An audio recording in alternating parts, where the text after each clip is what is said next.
வணக்கம் and welcome to yet another episode of Ashwathi Nighties வழங்கும் Black Sheep அன்புள்ள தலைவருக்கு.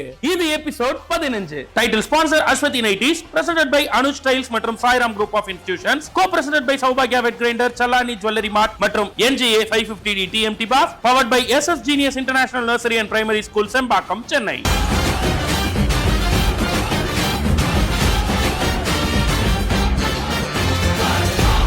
பாராட்டு விழாவா இருக்கட்டும், ஆடியோ லான்ச்சா இருக்கட்டும், ஒரு புக் வெளியீட்டு விழாவா இருக்கட்டும், தலைவர் வந்துட்டு அந்த மேடையை ரணகலப்படுத்திடுவாருங்க. அப்படிப்பட்ட அவருடைய மேடையிலேயே இன்னொருத்தர் ரணகலப்படுத்தியிருக்கார். யார் அவர், எந்த மேடை, இதை பத்தி சொல்றதுக்காக இப்ப பாலானே வராரு. ஆன் இது எப்படி இருக்கு?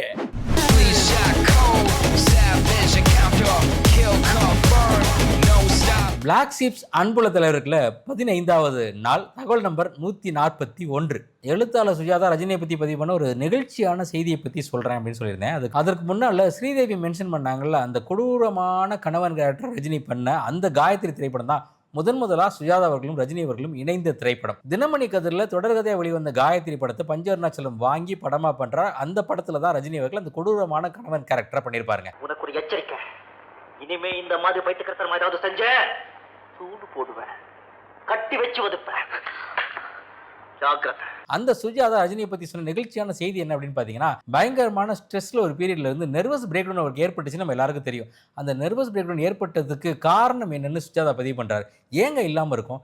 நான் அவரை நேரடியாக பார்த்துருக்கேங்க. பெங்களூர்ல தப்பு தாளங்கள் ஷூட்டிங்கில் சைக்கிள் செயினை சுற்றிட்டு இருப்பார். அப்படியே அங்கேருந்து கிளம்பி ஃப்ளைட்டை பிடிச்சி நேராக சென்னை வந்து, சென்னையிலேருந்து சிங்கப்பூர் போய், சிங்கப்பூரில் நான் கதை வசனம் எழுதுன்னு அந்த பிரியா படத்தில் நடிப்பார். திருப்பி அங்கேருந்து சிங்கப்பூர் டு சென்னை வருவார். திருப்பி ஈவினிங் போய் அதே பெங்களூர் மறுபடியும் சைக்கிள் செயினை சுற்றிட்டு இருப்பார். இப்படி தொடர்ந்து ஒரு மனுஷன் 36 மணி நேரம் வேலை பார்த்தால் நர்வஸ் பிரேக் டவுன் வராமல் என்னங்க செய்யும் அப்படின்னு சொல்லி அப்படி தொடர்ந்து நடிச்சனால தான் ரஜினிக்கு உடல் உபாதைகள் வந்தது. ரஜினி அதனால தான் யாரை பார்த்தாலும் பணம் ரொம்ப முக்கியங்க, ஐஸ்வர்யம் ரொம்ப முக்கியம், தொழிலில் பணம் ரொம்ப முக்கியம், ஆனால் அந்த பணத்தை சம்பாதிக்கிறதுக்கான ஆரோக்கியமும் ரொம்ப முக்கியம்னு சொல்லி எல்லார்கிட்டையும் சொல்கிறதுக்கான காரணம் அது அவர் வாழ்க்கையில் அவர் பட்ட விஷயங்கிறதுனால. காயத்ரி படத்தில் ஆரம்பித்து பிரியாவில் தொடர்ந்து பின்னாடி சிவாஜி எந்திரன் வரைக்கும் சுஜாதா ரஜினி சேர்ந்து ஒர்க் பண்ணாங்க. அப்படிப்பட்ட ரஜினிக்கு சிவாஜி படத்தில் சுஜாதா நிறைய மாஸ் டைலாக் எழுதியிருப்பார். அதில் மிக முக்கியமான டைலாக், பேரை கேட்டாலே அதிருது இல்லை அப்படின்னு சொல்லி. யாரா நீ? பராசக்தி ஹீரோடா. சிவாஜி பேரை கேட்ட உடனே சும்மா அதிருது இல்ல. அதுல இன்னொரு டைலாக் விவேக் பேசுற மாதிரி இருக்கும். சிவாஜி படத்துடைய டைட்டில் பாத்தீங்கன்னா சிவாஜி த பாஸ் அப்படின்னு இருக்கும். த பாஸ் அப்படிங்கிறது ஒரு எக்ஸ்பான்ஷன் ஒன்று கொடுத்திருப்பாரு, பேச்சுலர் ஆஃப் சோசியல் சர்வீஸ் அப்படின்னு சொல்லி. விவேக் சொல்ற மாதிரி எழுதியிருப்பாரு. எங்க ஊர் ஆளுங்களுக்கு வேலை வாங்கி தரதுக்கு நீ யாரியா?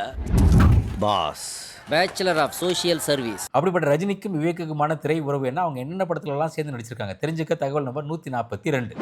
தகவல் நம்பர் 142. சிவாஜி படத்துல பேச்சுலர் ஆஃப் சோசியல் சர்வீஸ், பாஸ்னா அதாண்டா அப்படின்னு விவேக் சொல்லுவார்ல. விவேக்குக்கும் ரஜினிக்குமான திரை உறவு என்ன அப்படின்னு சொல்றேன்னு சொல்லியிருந்தேன். விவேக் அடிக்கடி சொல்லுவார், நானும் ரஜினியும் ஒரே ஸ்கூல்ல படிச்சவங்க. ஒரே ஸ்கூல்னா நான் சென்னை, அவர் மதுரை. எப்படி ஒன்னா படிச்சிருப்போம்னு உங்களுக்கு தோணும் இல்ல? நாங்க ஒன்னா படிச்சது கேபி அப்படிங்கிற ஸ்கூல்ல அப்படின்னு சொல்லுவார். கே பாலச்சந்திரன் அப்படிங்கிற ஸ்கூல்ல தான் 2 பேரும் படித்தோம். ஆனால் அவர் எனக்கு ரொம்ப சீனியர், நான் ரொம்ப ஜூனியர் அப்படின்னு சொல்லுவார். அப்படி ரஜினி கூட விவேக் இணைந்து நடித்த முதல் திரைப்படம் உழைப்பாளி, அதுக்கப்புறம் வீரான ஒரு படம் பண்ணார். ஆனால் இது எல்லாத்துலேயும் ரொம்ப குட்டி குட்டி ரோல் தான் இருக்கும். அவருக்கு ரஜினி கூட ஒரு முழு நீள படம் பண்ணணும்னு ஆசை இருந்துச்சு. அந்த ஆசை தீர்ந்த படம் எது அப்படின்னு பார்த்தீங்கன்னா சிவாஜி திரைப்படம். படம் முழுக்க ரஜினி கூட வருவார். இங்க காந்திக்கு மண்டபம் கட்டுறது கூட இவங்க காசு கேட்பாங்க. டேய் மாமா, சும்மாடா. டேய், பர்மிட் பண்ண முடியுமா முடியாதாடா? ரொம்ப முக்கியமான ஒரு காட்சி, ஹாஸ்பிட்டல் சீன் ஒன்று இருக்கும். அந்த சீனில் பார்த்தீங்கன்னா ரஜினி வந்து அந்த வில்லன்லாம் பார்த்து மாசா பேசிட்டு திரும்பி நடப்பார். அப்படி திரும்பி நடக்கிறப்ப விவேக் பின்னாடி நடந்து வருவார். விவேக் என்ன செஞ்சார், அது வரைக்கும் கிளாஸ் அப்படி மேலே ஏற்றி வச்சு திரும்பி அப்படி ஸ்லோ மோஷன் நடந்து வரும்போது அப்படின்னு தட்டுவார். கிளாஸ் வந்து விழுகும். இதை மானிட்டரில் ரஜினி பார்க்குறாரு. பார்த்துட்டு அச்சுச்சோ, இந்த ஆளுகிட்ட ரொம்ப கவனமாக இருக்கணும்ப்பா, இல்லைன்னா நம்மளை தூக்கி சாப்பிட்டுருவாருன்னு சொல்லி விவேக்கை புகழ்ந்து பேசினாரா ரஜினி. நாங்கள் வரோம் பாஸ்.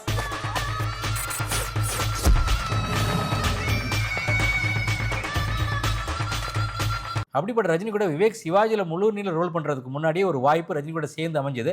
அது என்ன அப்படின்னு பார்த்தீங்கன்னா, படையப்பா படத்துடைய ஆடியோ லான்ச். அந்த ஆடியோ லான்ச்சை நீங்கள் தான் பண்ணணும்னு பர்சனலாக ரஜினி ஃபோன் பண்ணி கேட்க அந்த ஆடியோ லான்ச்சை ஹோஸ்ட் பண்ணது விவேக் அவர்கள் தான். அப்படி படையப்பா படத்தோட ஆடியோ லான்ச்சை தொகுத்து வழங்கின விவேக் அவர்கள் ரஜினியை ரொம்ப லவ் பண்ணி ஐ லவ் யூ 143ன்னு ஒரு படைப்பே எழுதினார். கவிதை படைப்பு அது. அந்த 143 என்னங்க தான் தகவல் நம்பர் 143. தகவல் நம்பர் 143. தலைவா ஐ லவ் யூ தலைவான்னு விவேக் அவர்கள் 143 சொல்லி எழுதின ஒரு கவிதையை பற்றி சொல்கிறேன்னு சொல்லியிருந்தேன். அந்த படையப்பா படத்தில் நீலாம்பரியான ரம்யா கிருஷ்ணன் பேசக்கூடிய டைலாக், படையப்பா வயசானாலும் உனக்கு அழகும் ஸ்டைலும் குறையலன்னு சொல்லுவாங்கல்ல, அதை சொல்லி தான் இவர் அந்த கவிதையும் எழுதினார். என்ன கவிதை அப்படின்னு பார்த்தீங்கன்னா, வருடங்கள் உருண்டால் ஓல்டேஜ், உனக்கு மட்டும் கூடுதே வோல்டேஜ், எப்படி கொடுக்குறாய் இந்த மைலேஜ் தலைவா, நீ இப்பவும் போகலாம் காலேஜ் அப்படின்னு எழுதினாரு. அவருக்கே ஆன ஸ்டைலில் ரொம்ப குறும்பா எழுதப்பட்ட அந்த 4 வரிகள். அதுக்கப்புறம் கடைசி அதே கவிதை இன்னொரு 4 வரி எழுதினார். அந்த 4 வரி உண்மையிலே யூத்துக்கு எல்லாத்துக்கும் படிப்பனையான வரிகள். அது என்ன எழுதினார் அப்படின்னு பார்த்தீங்கன்னா, பவர்ஃபுல்லா போகுது சூப்பர் ஸ்டார் பவனி, படிப்பினையா யூத்துக்கும் நான் சொல்றேன் கவனி அப்படின்னு சொல்லிட்டு என்ன சொன்னாருன்னா, முயற்சி செய்கிறவங்க ஒவ்வொருவரும் கஜினி, மோதி ஜெயிக்கிறவங்க எல்லாரும் ரஜினின்னு சொன்னார். முயற்சி செய்கிறவங்க எல்லாரும் கஜினின்னு சொன்னார்ல, கஜினின்னு சொல்லும் போது எனக்கு ஞாபகத்துக்கு வருது, கஜினி படம் பார்த்துட்டு சூர்யா கிட்ட ரஜினி சொன்னதா சூர்யா சொன்ன செய்தி. ரொம்ப முக்கியமான செய்தி, தெரிஞ்சுக்க தகவல் நம்பர் 144. தகவல் நம்பர் 144. கஜினி படம் பார்த்துட்டு ரஜினி சூர்யாட்ட சொன்ன செய்தி, அதை பற்றி சொல்கிறேன்னு சொல்லியிருந்தேன். கஜினி படத்துடைய ப்ரிவியூ நடக்குது, போய் ரஜினி அவர்கள் பார்க்குறாங்க. படம் பார்த்துட்டு வெளியில் வந்து சூர்யாவை பார்த்து கட்டி பிடிச்சிக்கிட்டு ஒரு வார்த்தை சொன்னாராம், எ ஸ்டார் இஸ் பார்ன் அப்படின்னு சொல்லி. சூர்யா அதை எப்படி பதிவு பண்ணுறாருன்னா, விஜயுடைய படங்கள் பார்க்குறதுக்கு ரஜினி சார் வரும்போது நான் தூரத்தில் இருந்து பார்த்துருக்கேன், அவர் விஜய் கிட்ட பேசுகிறத நான் பார்த்துருக்கேன். அப்படி ஒரு நாள் நம்மக்கிட்டையும் நம்மளை புகழ்ந்து பேசி நம்மளை கட்டி அணைச்சிக்க மாட்டாரா ரஜினி, நான் ரொம்ப ஏக்கத்தோடு இருந்திருக்கேன். ஆனால் அது ஒரு நாள் நடந்தது. உண்மையிலே சூப்பர் ஸ்டார் வந்தார், கஜினி படம் பார்த்துட்டு அவர் வார்த்தை சொன்னார், எனக்கு அண்ணாமலைனா உங்களுக்கு கஜினி சூர்யா, எ ஸ்டார் இஸ் பார்ன் அப்படின்னு சொன்னார். அந்த பாராட்டை என் வாழ்நாளில் மறக்கவே முடியாதுன்னு பதிவு பண்ணுறார் சூர்யா அவர்கள். சூர்யா அவர்களுடைய இயற்பெயர் சரவணன். சரவணன் அப்படின்னு சொன்னோடனே என்ன கொடுமை சரவணா அப்படின்னு சந்திரமுகியில் பிரபு சார் ரஜினி கிட்ட பேசுகிற டைலாக் மறக்க முடியாது. என்ன கொடுமை சரவணன். இதை பிரேம்ஜி அவர்கள் ட்ரோல் மெட்டீரியலாகவே மாற்றிட்டார். இருந்தாலும் அந்த படத்தில் ரொம்ப சீரியஸான காட்சியில் சீரியஸான வசனமாக அந்த வசனம் வரும். அந்த வசனத்தை எழுதின அந்த பி வாசு அவர்கள் ரஜினியோட உழைப்பாளி படத்தில் ஒர்க் பண்ணும்போது நடந்த ஒரு இன்ட்ரெஸ்டிங்கான சம்பவத்தை பதிவு பண்ணுறார். அது என்னன்னு தெரிஞ்சுக்க தகவல் நம்பர் 145. தகவல் நம்பர் 145. இளமை ஊஞ்சலாடுகிறது படத்தில் ஸ்ரீதர் கிட்ட ரஜினியை ரெக்கமெண்ட் பண்ண பாரதி வாசு தான, பாரதி பி வாசு. அப்புறம் பின்னாடி பிரிஞ்சு நிறைய படங்கள் பண்ணாங்க. அப்படிப்பட்ட பி வாசு ரஜினியோட நிறைய படங்கள் பண்ணியிருக்காரு. பணக்காரன், உழைப்பாளி, மன்னன், சந்திரமுகின்னு சொல்லிக்கிட்டே போகலாம். அதில் ரொம்ப முக்கியமான படம் இந்த உழைப்பாளி திரைப்படம். இந்த படத்தோட ப்ரொடியூசரான விஜயவாகினி ஸ்டுடியோஸ் 25 வருஷம் கழிச்சு எங்க வீட்டு பிள்ளையெல்லாம் பண்ணவங்க ரொம்ப நாள் கழிச்சு தயாரிச்ச திரைப்படம் தான் இந்த உழைப்பாளி திரைப்படம். அந்த படத்தை பி வாசு தான் இயக்கணும் அப்படின்னு ப்ரொடியூசர் கிட்ட ரெக்கமெண்ட் பண்ணதே ரஜினி அவர்கள் தான். எப்படி பாருங்க, இளமை ஊஞ்சலாடுற டைம்ல அவர் நடிகராக இவங்க ரெக்கமெண்ட் பண்ண, இப்போ பி வாசு அவர்களை இந்த படத்துக்கு இயக்குனராக ரஜினி ரெக்கமெண்ட் பண்றார். இந்த படத்தில் நடந்த ரொம்ப இம்பார்ட்டன்டான ஒரு சம்பவத்தை பி வாசு பதிவு பண்றார். எல்லாருக்கும் வாழ்க்கைக்கான மிக முக்கியமான படிப்பினை, அவர் அதை தன்னுடைய வாழ்க்கையான படிப்பினையாகவும் சொல்றாரு. என்ன அப்படின்னு பாத்தீங்கன்னா, மேங்களூர்ல ஷூட்டிங் நடந்துட்டு இருக்கு. அங்க இருந்து சிக்மங்களூருக்கு அவங்க போகணும் அடுத்த ஷூட்டுக்காக. அங்கிருந்து போறதுக்கு கார்ல ஆன் ரோடு போனா 4 மணி நேரம் ஆகும் அப்படின்னு சொல்றாங்க. உடனே மொத்த டீம் மொத்த குரூவும் கார்ல போறதுன்னு முடிவு பண்ணிட்டாங்க. எல்லாரையும் ஒருத்தர் அனுப்புறாரு. ரஜினி சார் 4 மணிக்கே கிளம்பிட்டார். அப்போ 8 மணிக்கே அவர் அங்கே போய் சேர்ந்துருவார். இங்கே பார்த்தீங்கன்னா பி வாசு சாருக்கு 7 மணிக்கு தான் கிளம்ப முடியுது. எல்லாரையும் அனுப்பிச்சிட்டு கிளம்புறதுக்கு டைம் ஆயிடுது. அவர் அங்கே போய் சேர்றதுக்கு 7 மணி நேரம் ஆயிடுது. நைட் 2 மணிக்கு போய் சேர்றாரு. அங்கே போய் பார்த்து அவங்க புக் பண்ண ஹோட்டல், அந்த ஸ்டார் ஹோட்டலில் போய் ரூம் கேட்டால் அவங்க இல்லைங்க உங்களேருந்து யாருமே அட்வான்ஸ் புக் பண்ணல, அதனால் ரூம்லாம் கொடுக்க முடியாதுன்னு சொல்கிறாங்க. ப்ரொடக்ஷன் மேனேஜர் ஏதோ தப்பு பண்ணிட்டாரு, பணம் அங்கே போய் சேரல, ரூமு புக் ஆகலை. பி வாசுக்கு பயங்கரமான கோவம் வருது. நான் யார் தெரியுமா, பெரிய டேரக்டர் தமிழில், நீங்கள் எப்படி ரூம் இல்லைன்னு சொல்ல முடியும்னு பயங்கரமாக கோவப்படுறாரு. கோவப்பட்டு இருக்கும்போதே அவருக்கு ஒரு ஞாபகம் வருது, ஐயோ 7 மணி நேரம் கழிச்சு வந்து நமக்கே ரூம் இல்லைன்னா நமக்கு முன்னாடி 4 மணி நேரத்துக்கு முன்னாடி ரஜினி சார் வந்திருப்பாரு, அவர் எங்கே இருக்காருன்னு சொல்லி அங்கேயே கேட்குற ரிசப்ஷனில். ரஜினி சார் வந்தாரா, அவருக்கு ரூம் கொடுத்தீங்களான்னு கேட்டால் இல்லை சார் அவரும் வந்தார், ஆனால் அவருக்கும் நாங்கள் ரூம் கொடுக்கல, ஏன்னா அட்வான்ஸ் புக் பண்ணாத யாருக்கும் ரூம் கொடுக்க மாட்டோம், இது ஹோட்டலோட பாலிசின்னு சொல்லிடுறாங்க. அப்போ வந்தது பாருங்கள் வாசு சார் கோபம். ரஜினிக்கு கூட ரூம் கொடுக்க மாட்டீங்களான்னு வெளியே போய் தேடுறாரு. தேடி பார்த்தா ரஜினி சார் வந்த கார்லேயே பின்னாடி சீட்டில் ஒரு வெள்ளை துணியை விரிச்சு அதில் படுத்து தூங்கிட்டு இருக்கார். பார்த்தோன்னே வாசு சாருக்கு பயங்கர கோபம். உள்ளே போய் பயங்கரமாக கத்துறாரு. அவர் யார் தெரியுமா, எங்களுக்கு ரூம் இல்லைன்னா பரவாயில்ல, அவர் எப்படி நீங்கள் வெளியே நிற்க வைக்கலாம் அப்படின்னு சொல்லி பயங்கரமாக கத்துறாரு இந்த ரிசப்ஷனில். அப்போ மெதுவாக அவர் தோலை ஒரு கை தொடுது. திரும்பி பார்த்தா ரஜினி சார் நிற்கிறாரு. ரஜினி சார் சொல்கிறாரு, சார் நம்ம பெரிய ஆளுங்க, பெரிய ஹீரோ, பெரிய ஆக்டர் அப்படின்னு நம்ம சொல்லக்கூடாது சார், அது அவங்க சொல்லணும். அவங்க பெரிய ஆள் நம்பினா தான் நம்ம பெரிய ஆள். தப்பு பண்ணது நம்ம ப்ரொடக்ஷன் மேனேஜர் பணம் கொடுக்கல, அட்வான்ஸ் புக் பண்ணல, அவங்க பாலிசி அவங்க ஃபாலோ பண்ணுறாங்க. அதனால் இந்த கத்தெல்லாம் வேணாம், வெயிட் பண்ணுவோம், பணம் கொடுத்து ரூமை புக் பண்ணி நம்ம போய் ஸ்டே பண்ணலாம் அப்படின்னு சொல்கிறாரு. பி வாசு சொல்கிறாரு, நான் எவ்வளோ பெரிய பாடத்தை கற்றுக்கிட்டேன் தெரியுமா, அன்னையிலேருந்து எங்கே போனாலும் நான் வாசுன்னு சொல்லுவேன் தவிர இயக்குனர் வாசுன்னு சொல்லவே மாட்டேன். என்னையா அவங்களுக்கு இயக்குனர் வாசுன்னு தெரியும் தவிர நான் சொல்லி இயக்குனர் வாசுன்னு தெரியக்கூடாதுங்கிற மிகப்பெரிய பாடத்தை எனக்கு கற்றுக் கொடுத்தாருன்னு சொல்கிறார். அப்படித்தான் ரஜினி இன்னைக்கு வரைக்கும் நான் சாதாரண சிவாஜி ராவ், ஷார்ட் முடிஞ்சிட்டா நான் சாதாரண சிவாஜி ராவ், என்னை யாராவது ரஜினி சொல்லணும்னா அது அவங்களா சொன்னால் ஓகே, நான் ஒரு இடத்துல கூட போய் நான் ரஜினின்னு சொல்ல மாட்டேன்னு தான் இன்னைக்கு வரைக்கும் அவ்வளோ சிம்பிளாக வாழ்ந்துட்டு இருக்காரு. இப்படி உழைப்பாளி ஷூட்டிங் டைம் எடுத்தால் வாழ்க்கையோட மிக முக்கியமான படிப்பினையை தன்னுடைய செயல் மூலமாக பி வாசுக்கு சொன்னால ரஜினி. இந்த உழைப்பாளி திரைப்படத்தில் அவருக்கு ஹீரோயினாக பண்ண ரோஜா ரஜினியை பயங்கரமாக கலாட்டா பண்ணுவாங்களாம். எப்படி தெரிஞ்சுக்கலாமா? தகவல் நம்பர் 146. இது எப்படி இருக்கு? இந்த செக்மெண்டோட அடுத்த 5 தகவல்கள் கொண்ட full episode Black Sheep Valley OTT ல அவைலபிளா இருக்கு. அத பார்க்க இப்பவே Black Sheep Valley OTT-ய டவுன்லோட் பண்ணுங்க. இதை பேசணுமே, அதை பேசணுமே, ஐயோ அதை மறந்துட்டேனே, இதை மறந்துட்டேனேன்னு ஒவ்வொரு ரசிகரும் எவ்வளவு நேரம் பேசினாலும் ஏதோ ஒன்று விடதான் போறாங்க. ஆனா எதையுமே விடாம பேசுற நம்மளுடைய ஃபேன்ஸ் தலைவரை பத்தி விடாம பேசுற செக்மெண்ட் தான் எனிதிங் ஃபார் தலைவர்.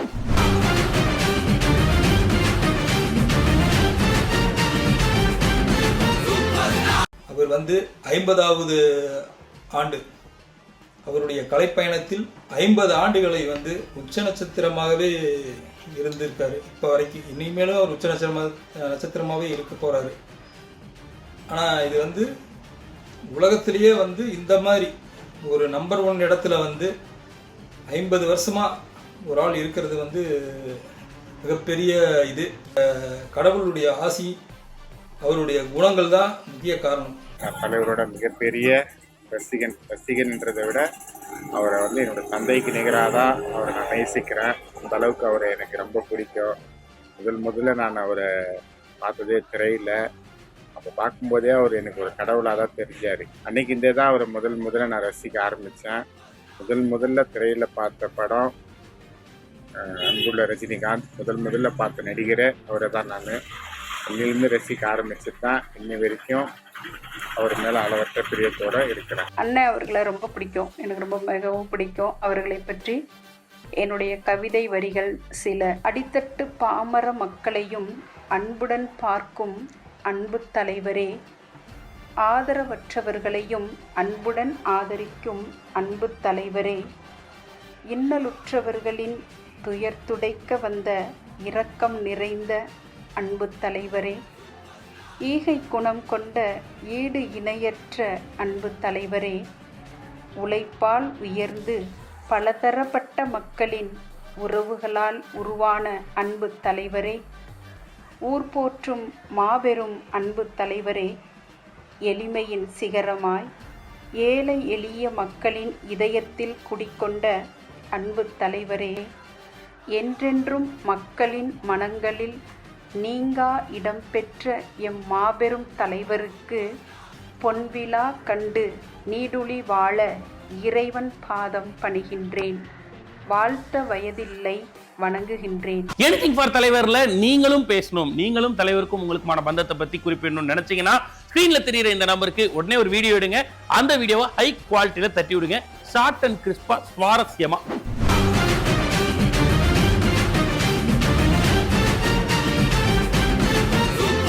சிவாஜி படத்துல தலைவர் அந்த கண்ணாடிகளுக்கு நடுவில் ஆடும்போது எவ்வளவு கிரியேட்டிவா பண்ணிருக்காங்கல்ல அப்படின்னு தோடும்.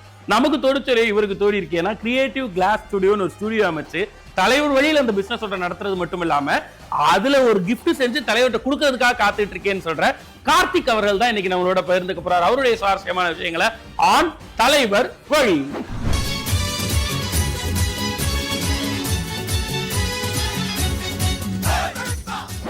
ஃபர்ஸ்ட் டே ஃபர்ஸ்ட் ஷோ அனைத்து படங்களும், வெறும் ஒரு படம் 2 படம் இல்லை, ஃபர்ஸ்ட் டே ஃபர்ஸ்ட் ஷோ அனைத்து படங்களும் பார்க்கவும்.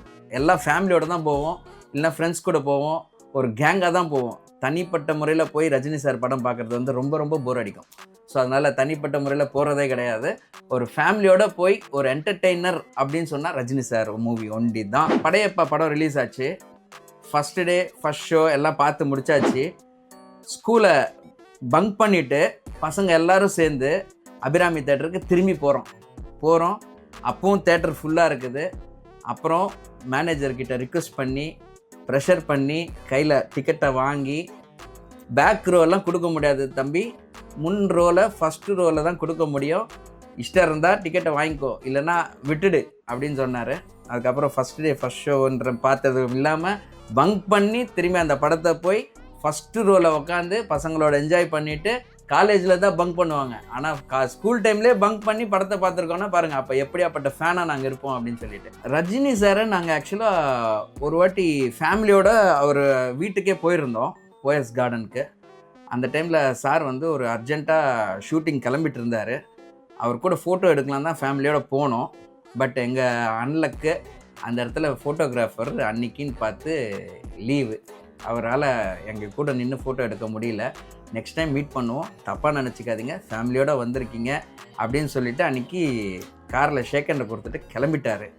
ஆனால் திரும்பி ட்ரைன்ற மாதிரி நாங்கள் ட்ரையும் பண்ணல. கடவுளாக எங்களுக்கு கொடுத்த ஆசீர்வாதமாக என்னன்னு தெரியல, ஒரு நாள் ஃபேமிலியோடு நாங்கள் நைட் டின்னருக்கு போகிறோம் ஒரு நட்சத்திர ஹோட்டலுக்கு. போனால் சார் ஃபேமிலியோடு உட்காந்து டின்னர் சாப்பிட்டுட்டு இருந்தார். அங்கே போன உடனே அவர் பார்த்த உடனே ஒரு வணக்கம் போட்டதுக்கு ஒரு வணக்கம் போட்டார். ஃபேமிலியோடு இருந்திருக்கும்போது நம்ம டிஸ்டர்ப் பண்ணுறது வந்து ஒரு நல்ல முறை கிடையாது. நாங்கள் டின்னரை முடிச்சுட்டு அந்த சர்வீஸ் பண்ணுற ஒரு பர்சன்கிட்ட ரிக்வெஸ்ட் பண்ணோம், சார்கிட்ட ஒரே ஒரு ஃபோட்டோ எடுக்க முடியுமான்னு ரிக்வெஸ்ட் பண்ணுங்க கேட்குறாங்கன்னு சொல்லிவிட்டு, சார் ஓகே சொன்னால் நாங்கள் எடுத்துக்கிறோம், இல்லைன்னா அப்படியே கிளம்பிடுவோம் அப்படின்னு சொல்லிட்டு அந்த சர்வீஸ் பண்ணுற ஸ்டாஃப் வந்து நேராக போயிட்டு சர்வீஸ் பண்ணுற அந்த டேபிளில் போயிட்டு சார்கிட்ட இது மாதிரி அந்த டேபிளில் இருக்கிறவங்க ஃபோட்டோ எடுத்துக்கணுன்றாங்க அவங்க ஃபேமிலியோட, அவங்கக்கிட்ட ரிக்வெஸ்ட் கேட்டிருக்காங்க அப்படின்னு சொல்லி கேட்டவுடனே உடனே அந்த டேபிளில் இருந்து அவர் சாப்பிட்டுட்டு இருக்கும்போதே இம்மீடியட்டாக எழுந்துச்சு வர சொல்லுங்க அப்படின்னு சொல்லி இது பண்ணார். அதுக்கப்புறம் நாங்கள் திரும்பி சொல்லி அவர் சாப்பிட்டு முடிச்சுட்டு வெயிட் பண்ணுறோம், பொறுமையாகவே எடுத்துக்கிறோம், ஒன்றும் பிரச்சனை இல்லை அப்படின்னு அவர். ஆனால் அதெல்லாம் இதுவே பண்ணாமல் இமீடியட்டாக அந்த டேபிள்லேருந்து எழுந்துச்சு வந்து எங்கே லைட்டிங் நல்லாயிருக்கோ அந்த இடத்துல அவராகவே ஒரு இடத்த சூஸ் பண்ணி எங்கள் கூட நின்று ஒரு ஃபேமிலி ஃபோட்டோ எடுத்தோம். அது ஒரு மறக்க முடியாத ஒரு நினைவுகள். தலைவர் வழியில கார்த்திக் அவர்கள் தலைவரை பத்தி பகிர்ந்துகிட்ட விஷயங்களை முழு வீடியோவா பார்க்க இப்பவே Black Sheep Alley OTT download பண்ணுங்க. ஜெனரலா ஸ்கூல்ல நடிகர்களை பத்தி பேசினா நோ அதெல்லாம் பேசக்கூடாது அப்படின்னு சொல்லுவாங்க. ஆனா இவர் மாதிரி யாராவது கெட்டப் போட்டு வந்தா, இவர் மாதிரி யாராவது பாட்டு பாடினா, டான்ஸ் ஆடினா ஒட்டுமொத்த அரங்கமும் கை தட்டி குவிக்கும். அப்படிப்பட்ட வசீகரக்காரர் நம்மளுடைய தலைவர். அவருக்கு நம்மளுடைய SS genius nursery and primary ஸ்கூல்ல இருக்கக்கூடிய கிட்ஸ் ஒரு ட்ரிபியூட் கொடுக்கணும்னு நினைக்கிறாங்க. அதுதான் இன்னைக்கு ஸ்பெஷல் குட்டி சூப்பர் ஸ்டார்ஸ் வருது.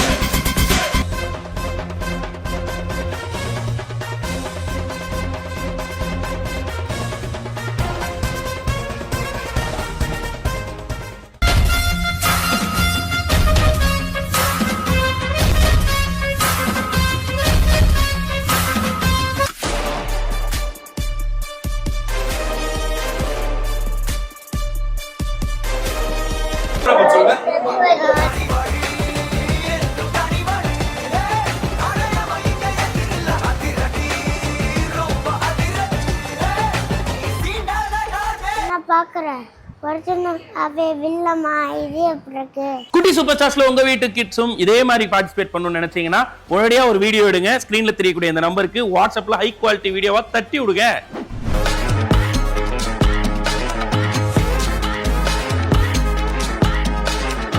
தலைவர் ஸ்கிரீன்ல தோன்றி அங்க சொல்ற விஷயங்களை ஃபாலோ பண்ணும்போது இந்த சமூகத்துக்கு பல நல்ல விஷயங்கள் கன்வே ஆயிருங்க.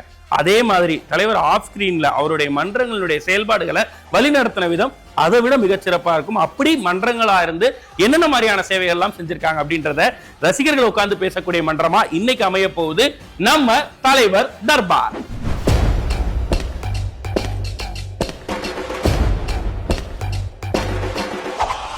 சினிமாவில் இருக்கிறவங்களுக்கு நிறையா பேருக்கு நிறையா செஞ்சுருக்காரு. அது அவரே சொன்னதில்லை.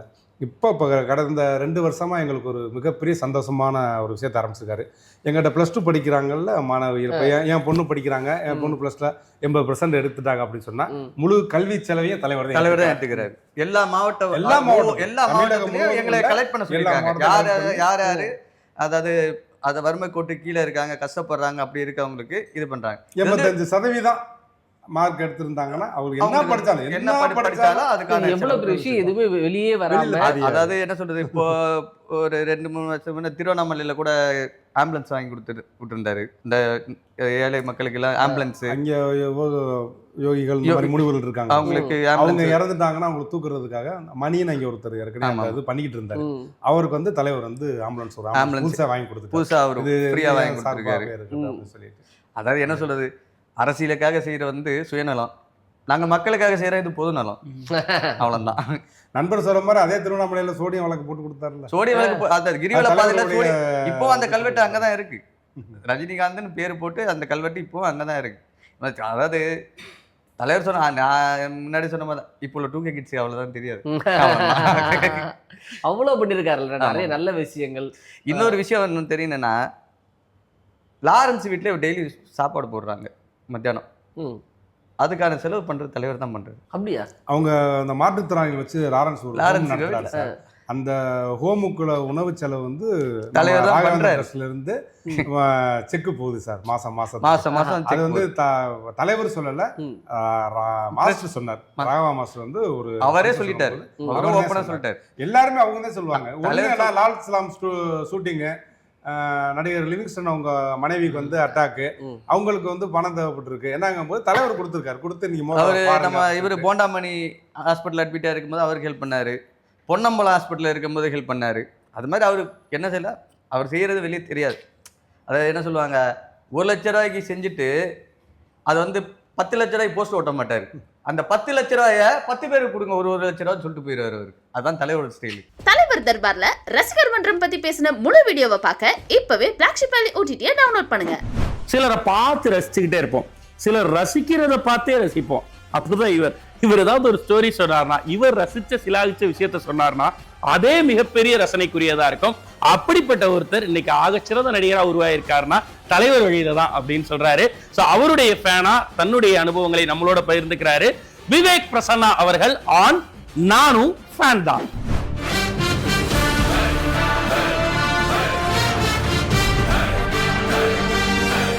ஐஸ்வர்யா மேம் வந்து சூப்பர் ஸ்டாரோட பொண்ணாக இருந்தாலும் அவர் ஃப்ரேமில் பார்க்குறப்போ அவங்க அந்த ரசிக்கிற விதம் இருக்குல்ல, தன்னோட அப்பாவை இப்படி ஒருத்தர் ரசிக்கிற அவர் எல்லாரையுமே ரசிகனாக மாற்றி வச்சிருக்காரு அப்படின்னு தான் சொல்லணும். அந்த மொமெண்ட்டு தான். ஸோ அவங்க யார் கூட ஒர்க் பண்ணாலும் இப்படியே பிரமிப்பாக பார்த்துட்டே இருப்போம். அவர் செட்டில் அவர் கேட்குற விதத்தை இப்படியே தான் பார்த்துட்டு இருப்போம். நம்மளை மறந்து ஒருத்தருங்களை ரசிக்கிறதுங்கிறது வந்து கடவுள் கொடுத்த வரம். சூப்பர் ஸ்டார் அவர்கள் வந்து நீண்ட ஆயுளோட நல்ல உடல் ஆரோக்கியத்தோட இன்னும் பல தலைமுறைகளை வந்து மகிழ்விக்கணும். பல நூற்றாண்டுகள் கடந்தும் வந்து சூப்பர் ஸ்டார் அவர்களுடைய புகழ் எப்பொழுதும் ஓங்கி ஒலித்து கொண்டே இருக்கும்.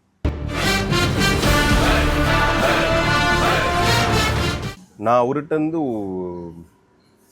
ஒரு விஷயம், இது வந்து ஒரு விஷயம் நீங்கள் கேட்ட இந்த 2-3 கேள்வியில் எல்லா கேள்விக்குமே பொருத்தமான ஒரு விஷயமா கூட இருக்கும். தளர்ந்து போகாமல் இருக்கணும். மனதளவிலையும் உடம்பளவிலையும் ஏதோ ஒருத்தர் மேலே நம்பிக்கை வந்து வச்சுட்டே இருக்கணும். அந்த நம்பிக்கை எது வேணால் உங்களை கொலாப்ஸ் பண்ணுறதுக்கு வெளியேருந்து எவ்வளோ வேணால் ஆயுதங்கள் வந்துகிட்டே இருக்கலாம். பட் தளராமல் நீங்கள் ஓடிட்டே இருக்கணும். அதுக்கு மென்டல் ப்ரிப்பேர் பண்ணணும், ஃபிசிக்கலை வந்து பாதுகாப்பாக வச்சுக்கணும். அப்படிங்கிறது இந்த 2 விஷயம் இருக்குல்ல, இது 2 இருந்தாவே நீங்கள் எவ்வளோ வந்து ஸ்ட்ரகிள் வந்தாலும் அதை டேக்கிள் பண்ணிட முடியும். ஸோ இந்த ஒரு விஷயம் அவர்கிட்ட நான் மட்டும் இல்லை, எல்லாரும் எடுத்துக்க வேண்டிய விஷயம். ஒரு விஷயத்தை ஃபோக்கஸ் பண்ணுங்கள். அந்த ஒரு விஷயத்தில் உங்களோட முழு திறமையை கடைசி வரைக்கும் நீங்கள் கொடுக்கறதுக்கு முயற்சி பண்ணிகிட்டே இருங்க. மக்கள் ஏற்றுப்பாங்க. அது உங்களுக்கு ஒரு நாள் வந்து ஒரு பெரிய டேர்னிங் பாயிண்ட்டாக மாறும். அப்படிங்கிறதுக்கு சூப்பர் ஸ்டார் அவர்கள் வாழும் உதாரணம். எனக்கு டவுன்ஃபாலாக அந்த பாட்டுங்கிறத விட 6லிருந்து 60 வரை படம் டக்குன்னு அவரோட ஃபேஸ் எனக்கு வந்துட்டு போகும். 6லிருந்து 60 வரை படம் வந்து எப்படி ஒருத்தன் வந்து எல்லாம் பண்ணி ஒரு இடத்துல ரொம்ப கீழே போனதுக்கப்புறமும் வாழ்க்கையிலேருந்து கற்றுக்கிட்டதை அப்ளை பண்ணி மறுபடியும் அந்த வாழ்க்கையை வந்து ரொம்ப சாதாரணமாக பார்க்குற விதம் இருக்குல்ல, அந்த விஷயம் வந்து நான் 6லிருந்து 60 வரை படம் வந்து எனக்கு ரொம்ப எப்பவுமே வந்து சோர்ந்து போனாலும் என்ன நடந்தாலும் ஏது நடந்தாலும் கடைசி மூச்சு இருக்கிற வரைக்கும் இந்த இடத்துல நீ பண்ணுறதுக்கு ஏதாச்சும் ஒரு வேலை மிச்சம் இருக்கும். கலங்காமல் இரு, அமைதியாக இரு, நிதானமாக இரு, கடவுள் அவன் கூட இருக்கான் அப்படிங்கிற விஷயம் இருக்குல்ல, அது வந்து அந்த படத்தின் மூலமாக எனக்கு. பாட்டுனா அது அண்ணாமலை சாங்கு வந்தேன்டா பால்காரன், அந்த பாட்டு அடிக்கடி மைண்டில் ஓடிட்டே இருக்கும். நீ செத்தா கருவீடு அப்படின்னா அந்த லிரிக் வரப்பெல்லாம் ரொம்ப கூஸ்பம்பா இருக்கும். மீன் செத்தா கருவாடு, நீ செத்தா வெறுங்கூடு, கண்ணதாசன் சொன்னதுங்க. நானும் ஃபேன் தான்ல. விவேக் பிரசன்னா அவர்கள் தலைவரை பத்தி பகிர்ந்துகிட்ட விஷயங்களை முழு வீடியோவா பார்க்க இப்பவே பிளாக்ஷிப் வேலி OTT டவுன்லோட் பண்ணுங்க. 8 திக்கும் சென்று அறிவு செல்வம் கொணர்ந்து இங்கு சேர்ப்பேன்னு சொன்னாரு பாரதியார். 8 திசையும் சென்று தலைவருடைய ஃபேன்ஸுடைய உள்ளத்தில் இருக்கிறதெல்லாம் கொணர்ந்து இந்த நிகழ்ச்சி மூலமா தொடர்ந்து கொடுத்துக்கிட்டே இருக்கோம். 8 நாள் தான் முடிஞ்சிருக்கு. இன்னும் 42 நாட்கள் தொடர் கொண்டாட்டத்தை நீங்க பாத்துக்கிட்டே தான் இருக்க போறீங்க. Until I meet you tomorrow இதே நிகழ்ச்சியில உங்க எல்லாரிடமிருந்து விடைபெறுவது RJ Vignesh and entire Black Sheep family. இது அஸ்வதி நைட்டிஸ் வழங்கும் Black Sheep அன்புள்ள தலைவருக்கு. Title sponsor Aswathi nighties, presented by Anuj styles மற்றும் Sairam group of institutions, co presented by சௌபாக்யா wet grinder, Challani jewellery mart மற்றும் NGA 550D TMT bars, powered by SS Genius International Nursery and Primary School, Chembakkam, Chennai.